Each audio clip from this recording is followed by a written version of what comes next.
এই নির্বাচনের জন্য বাংলাদেশ জাতীয়তাবাদী দল 17 বছর যাবত আন্দোলন সংগ্রাম করেছে। তারপরে সেটাই ফসল আজ এই ইঞ্জিনিয়ার গভর্নমেন্ট, এই ইউনূস সাহেব, আজকে ইউনূস সাহেব বড় বড় কথা বলে। তাকে বলতে চাই, আপনি অবিলম্বে আমাদের ভারপ্রাপ্ত চেয়ারম্যান যে সময় দিয়েছে, আগামী ডিসেম্বরের মধ্যে আপনি নির্বাচন না দেন, তাহলে বাংলাদেশের মানুষ কিন্তু আবার থেকে উঠবে। আপনি কিন্তু আপনাদের সম্মানটুকু আপনি খোয়াবেন না। কাজে আপনাদের অনুরোধ করছি, আজকে শহীদ রাষ্ট্রপতি জিয়াউর রহমানের এই শাহাদত বার্ষিকী অনুষ্ঠান থেকে আমরা ঘোষণা করছি, আমরা শহীদ রাষ্ট্রপতি জিয়ার সৈনিক, আমরা ভয় পাই না। আপনি ভয় দেখাবেন না। নির্বাচন, এই নির্বাচনের আন্দোলনের ফসল আপনারা এই কেয়ারটেকার গভর্নমেন্ট, আপনার এই আন্দোলন অনেকে বলে বৈষম্য ছাত্র আন্দোলন, তারা কবে এসেছে? আমরা 17 বছর যাবত আন্দোলন করে এই জায়গায় এসেছি। 2 মাস আন্দোলন করেই একটা বিপ্লব হয়? হয় না। আজকে বৈষম্য ছাত্র আন্দোলন কাছেরটাও খাবে, নিজেরটাও খাবে, তারা সরকারেও আছে এবং দল করেছে। কাজেই এগুলো বোঝে, বাংলাদেশের মানুষ এগুলো বোঝে। আপনারা জানেন এই ফ্যাসিস্ট সরকার কিভাবে জিয়া পরিবারকে অত্যাচার করেছে।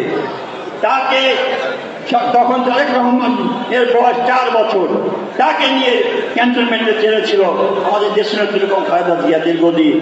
আমাদের এইভাবে আমাদের পরবর্তীতে হাসিনা ক্ষমতায় আসার পরে যেভাবে হাসিনা জিয়া পরিবারকে বিরুদ্ধে অত্যাচার করেছে, তাদের বাঁচার কথা ছিল না।